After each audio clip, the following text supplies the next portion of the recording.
በስመ አብ ወወልድ ወመንፈስ ቅዱስ አሃዱ አምላክ አሜን። ደብረ ዘይት የዐቢይ ጾም አምስተኛ ሳምንት ቅዱስ ያሬድ በድጓው የዐቢይ ጾምን መካከለኛ ሳምንት እሁድ የጌታችን ዳግም ምጽአት መታሰቢያ አድርጎ ደብረ ዘይት በማለት ሰይሞታል።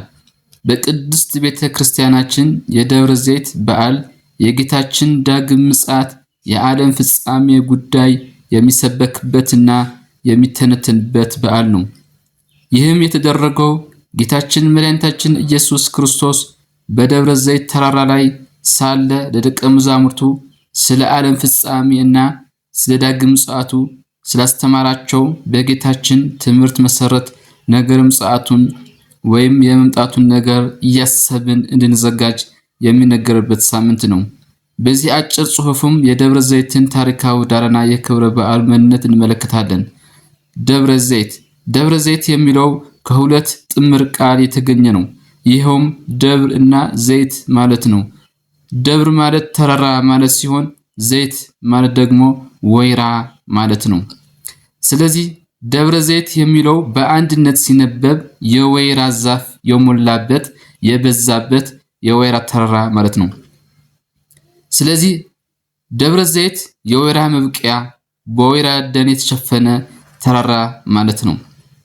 ደብረ ዘይት የወይራ ዛፍ የሞላበት ተራራ ማለት ነው። ደብረ ዘይት ስያሜውን ያገኘ በተራራው ላይ በብዛት ከሚገኘው የወይራ ዛፍ ነው። ደብረ ዘይት ከኢየሩሳሌም በስተ ምስራቅ 75 ሜትር ርቀት ላይ የሚገኝ ሲሆን ከባህር ጠለል በላይ 800 ሜትር ከፍታ አለው። የኢትዮጵያ ኦርቶዶክስ ተዋሕዶ ቤተክርስቲያን እምነት ስርዓትና አምልኮና የውጭ ግንኙነት ገጽ 73 በመጽሐፍ ቅዱስ እንደተገለጸው ደብረ ዘይት ከቤተ ፋጌና ከቢታንያ ተራራ እንዲሁም ከጌተሰማኒ ከሌሎች የኮረብታሞች ምልክት ከሚታይባቸው አቀበቶች በስፋትና በግዝፈቱ የሚለይና ከኢየሩሳሌም በስተምስራቅ የቄድሮስ ሸለቆ ተሻግሮ የሚገኝ ተራራ ነው። ዳዊትም ተከናንቦ ያለ ጫማ እያለቀሰ ወደ ደብረ ዘይት አቀበት ወጣ እንዲል ሁለተኛ ሳሙኤል ምዕራፍ 15 ቁጥር 30። መጽሐፍ ቅዱስ መዝገበ ቃላት 192 ዓመተ ምህረት አዲስ አበባ ገጽ 215። ደብረ ዘይት ተራራ በመጽሐፍ ቅዱስ እንደተጠቀሰው ጌታችን አምላካችን መድኃኒታችን ኢየሱስ ክርስቶስ ስራ ከሰራባቸው ቅዱሳን መካናት አንድ ነው። ታላላቅ ምስጢር የተከናወነበት፣ ለደቀ መዛሙርቱ ትምህርት የሰጠበት፣ ስለ ምስጢረ ምጽአቱ ያስተማረበት፣ ያረገበትና ዳግመኛ ለፍርድ የሚመጣበት በኢየሩሳሌም የሚገኝ ተራራ ነው።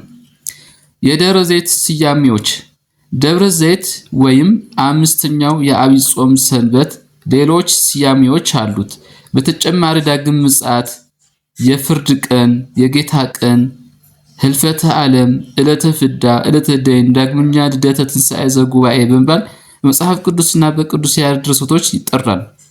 ደብረ ዘይት ተራራና ታሪካዊ ክስተቶቹ ደብረ ዘይት ብዙ ታሪካዊ ክስተቶች ያስተናገደ ተራራ ነው። ዳዊት ከአቤሴሎም ጋር በተጣላና በኮበለ ጊዜ ይህን ግዙፍ ተራራ አቋርጦ ሄዶ እንደነበር ቅዱስ መጽሐፍ ያስረዳናል። ሁለተኛ ሳሙኤል ምዕራፍ 15 ቁጥር 30። መድኃኔ ዓለም ክርስቶስም አዳምን ከነ ልጆቹ ሊታደግና ለዓለም ቤዛ ሊሆን ወደዚህ ዓለም በመጣ ጊዜ ቀን ሲያስተምር ውሎ ማታ የሚያድረው በደብረ ዘይት ተራራ በሚገኘው ዋሻ ነበር። ዕለትም በመቅደስ ያስተምር ነበር።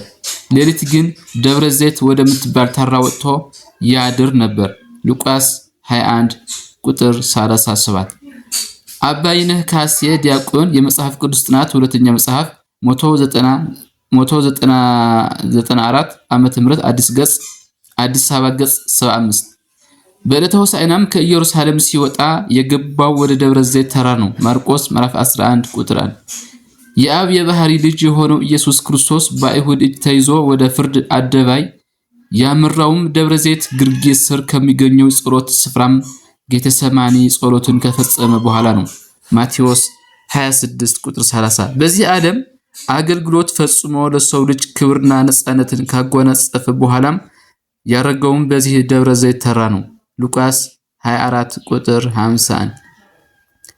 ከሁሉ በላይ ግን አዳምን ነፃ ካወጣውና ወደ ቀደመ ክብሩ መልሶ ካረገ በኋላ ስለ ኢየሩሳሌም መፍረስና ስለ ዳግም ምጽአት ያስተማረው በዚህ ተራ ላይ ነው።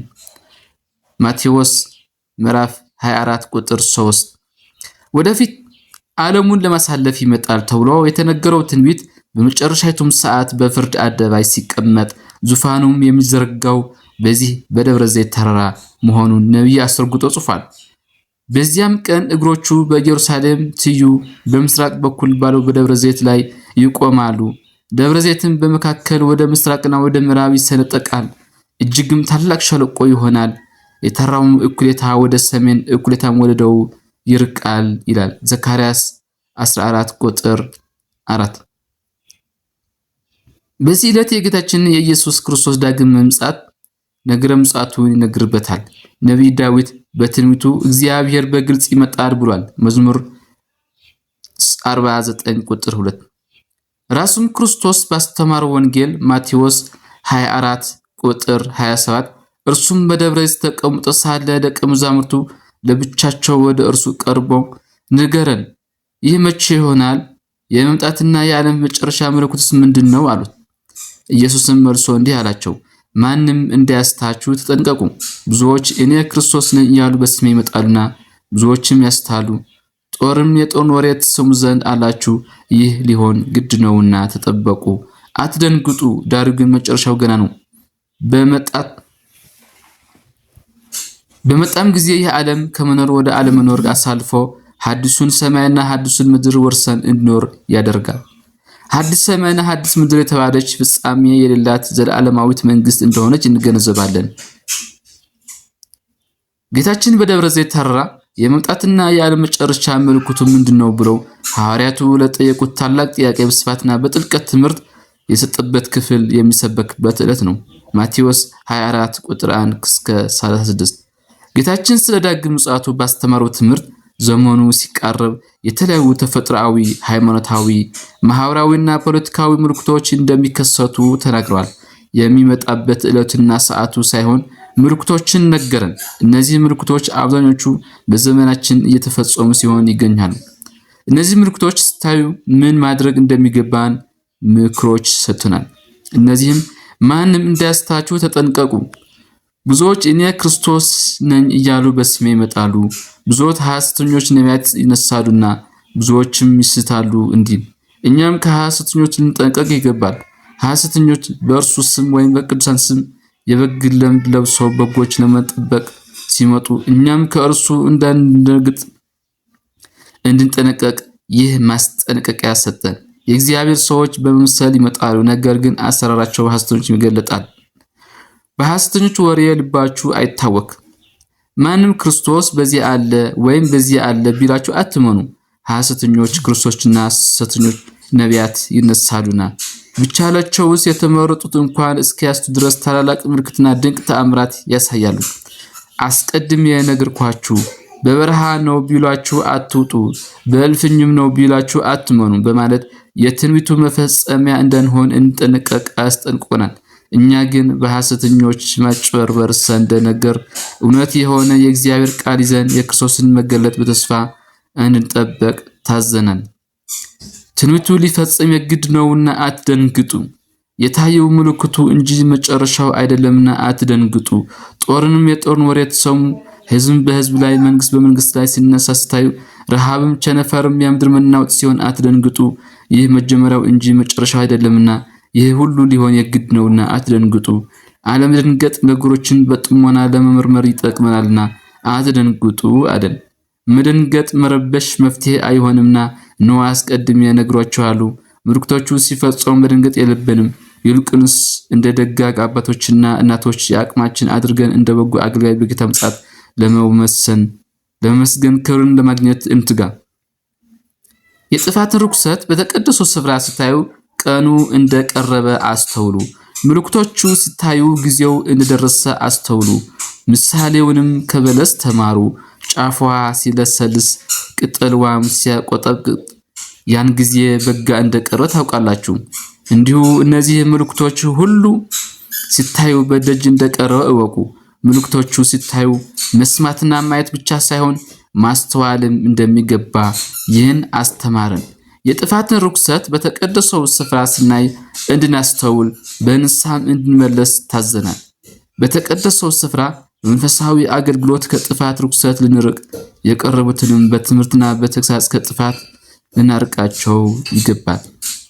እስከ መጨረሻ የጸና ይድናል። ለመከራ አሳልፈው ሲሰጧችሁ፣ ሲገሏችሁ፣ ስለ ስሜ የሚጠላችሁ ስትሆኑ በእምነታችሁ ጽኑ። ብዙዎች ሲሰናከሉ እርስ በእርሳቸውም አሳልፈው ሲሰጣጡ ከአመፃም ብዛት የተነሳ ፍቅር ትቀዘቅዝ፣ በእምነታችሁም ጽኑ። ሐዋርያው ቅዱስ ጳውሎስም በጊዜውን ያለ ጊዜውን ጽና ያለው ለዚህ ነው። ሁለተኛ ጢሞቴዎስ ምዕራፍ 4 ቁጥር 2። በዚህ ወቅት መከራን መታገስ አስፈላጊም ሆኖ ሲገኝ መስዋዕትነት መክፈል፣ ጽናትን ማረጋገጥ ይገባል። ሽሽታችሁ በክረምት ወይም በሰንበት እንዳይሆን ጸልዩ።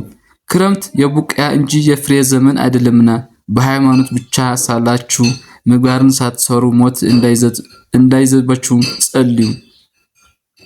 ሰንበትም ዕለተ ዕረፍት ናትና በዕረፍት ሳላችሁ ሞት እንዳይዘባችሁ ጸልዩ። በሃይማኖት ሳላችሁ በምግባር ሳይኖራችሁ ብትወሰዱ መጨረሻችሁ መከራ ይሆናልና ጸልዩ። ክረምትን ሰንበት ለሽት አይመችም፣ መንገድና አቅጣጫ የሚያሳይ የለምና መንፈሳዊ ምግባራትን መስራት የማንችልበት ጊዜ ሳይመጣ በጉብዝና ወራት እምነታችን አጽንተን ጠብቀን በጎ ምግባራችን ሰርተን ጌታችን ሲገለጥ በምግባርና ከሚያመሰግናቸው ቅዱሳን ጋር ለመቆም እንትጋ ያስፈልጋል። የሰው ልጅ በመታሰቡበት ሰዓት ይመጣልና ተዘጋጃችሁ ኑሩ። ጌታችን ኢየሱስ ክርስቶስ ለቤዛ ዓለምና ለአርአያነት በተገለጠ ጊዜ አመጣጡ በአጭር ቁመት በጠባብ ደረት ተወስኖ በትህትና ነበር። ዳግመኛ የሚመጣው ግን በግርማ መለኮት በክብር ትስብእት ነው። ስለዚህ የሰው ልጅ በመታሰቡበት ሰዓት ይመጣና ተዘጋጃችሁ ኑሩ ብሎ አስተማረን። ያቺ ቀን ከእርሱ በቀር የሚያውቃት የለም። በኖህ ዘመን እንደነበረው የእርሱም መምጣት እንደዚያ ይሆናል። ባለቤት ከሌሊቱ የትኛው ክፍል ሌባ እንደሚመጣ ቢያውቅ ኖሮ በነቃና ቤቱን በጠበቀ፣ ቤቱም ሊቆፍር ባልተው ነበር። ስለዚህ እናንተ ደግሞ ተዘጋጃችሁ ኑሩ። የሰው ልጅ በማታሰቡበት ሰዓት ይመጣልና ይህ ቀን ስለማይታወቅ ሁል ጊዜ በንስሐና በስጋው ደግሞ ተዘጋጅተን ልንኖር ይገባል። ከላይ የተገለጹትን ማስረጃዎች የሚያመለክቱት የደብረ ዘይትን ተራራ ምንነትና በደብረ ዘይት ተራራ ላይ የተከናወኑትን ተግባራት ወደፊት ልዑል እግዚአብሔር በግርማ መንግስቱ ለፍርድ በሚመጣበት ወቅት ዙፋኑን የሚዘረጋው በዚሁ ቅዱስ ተራራ ላይ ነው መሆኑን የዳግም ምጽአቱ ምስጢር የሚገለጥበት መሆኑ የሚጠይቅ ነው። በዓለ ደብረ ዘይት አከባበር በኢትዮጵያ ቅዱስ ቤተክርስቲያናችን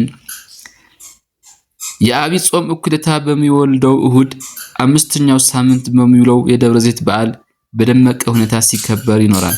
በዚህ ዕለት ማህሌቱ፣ ቅዳሴው፣ አገልግሎቱ ሁሉ ከዚሁ በዓል ጋር ተዛማጅነት ያለው የቅዱስ ያሬድ ድርሰት ነው። ደብረ ዘይት ተጽፎና ተተርጉሞ የማያልቅ ሰፊ ጥልቅና ምጡቅ ትምህርት የያዘ በዓል ነው። በዓሉ በቃለ እግዚአብሔርና በትምህርት የሚታሰብ ከመሆኑ በተጨማሪ በምእመናኑ ዘንድ ጌታችን በዳግም መምጽአት የሚጠይቃቸው የምግባር ጥያቄዎች ግምት ውስጥ ያስገቡ ስራዎች ይሰራሉ። ይህም ዳቦም፣ ቆሎ ቆልተውን፣ ንፍሮውን የመሳሰሉ አዘጋጅተው ይመገባሉ። ከልብሶቻቸውን ጥቂቶች እያወጡ ይመጸውታሉ።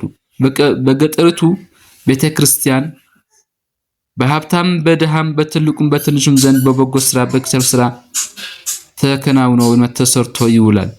ሕዝበ ክርስቲያኑ ያለውን የሌለውን ቤት እያፈራውን ምግብ ይዞ ወደ ቤተክርስቲያን ይመጣና ከመንፈሳዊ አገልግሎት በኋላ አስቀድሞ ድሆች በመመገብና በመጽናናት ከድሆች የተረፈውን እርስ በእርስ በመገባበዝ የጣላ በማስታረቅ በቅጽበተ ቤተክርስቲያን ከዋርካውና ከጽዱ ስር አርፎ ይውላል። የሁሉም ምጽአቱን በተግባር የማሰብ አከባበር ነው። ዲያቆን ብርሃኑ አድማስ በአዳት በ1999 ዓ.ም ገጽ ሞቶ። ደብረ ዘይት ጌታችን መድኃኒታችን ኢየሱስ ክርስቶስ ያዘወተረበት ከመሆኑም በላይ ስለ ምስጢረ ምጽአቱ ያስተማረበት ያረገበትና ዳግመኛ የሚመጣበት በመሆኑ ቅዱስ ያሬድ በድጓው ዐቢይ ጾም በመካከል እሁድ ጌታን ዳግም ምጽአት መታሰቢያ አድርጎ ደብረ ዘይት በማለት ሰየመው። በጾመ ድጓሙ በዚሁ ዕለት የምጽአቱን ቃል እግዚአብሔር ሰራ። የኢትዮጵያ ኦርቶዶክስ ተዋሕዶ ቤተክርስቲያን የምታከብረው 9 ንዑሳን በዓላት አንዱ ደብረ ዘይት ነው። የደብረ ዘይት በዓል በየዓመቱ ስናከብር አጽንዖት ሰጥተን ማስተዋል ያለብን ጌታችን ዳግመኛ የሚመጣው ለጻድቃን ለዘላለም ሕይወትን ለኃጥአን ደግሞ ፍርድን እንዲሰጥ መሆን ነው። የመምጣትና የዓለም መጨረሻ ምልክቶች ሲከሰቱ እንድንጠነቀቅ፣ እንዳንደነግጥ፣ እንድንጸና፣ እንድንጸልይ፣ እንድንጠበቅ፣ እንድናስተውል፣ እንድንዘጋጅ ራሱ ባለቤቱ መክሮናል። የእግዚአብሔር ጥሪ ሁሉም የአዳም ዘር መንግስቱን እንዲወርሱ ነው። እኛንም በቀኙ ያቆመን ዘንድ የአባቴ ብሩካኑ ወደ ጌታችሁ ደስታ ግቡ የሚለውን የሕይወት ቃሉን ያሰማን ዘንድ የአምላካችን የእግዚአብሔር ቅዱስ ፍቃዱ ይሆንልን። ወስብሐት ለእግዚአብሔር።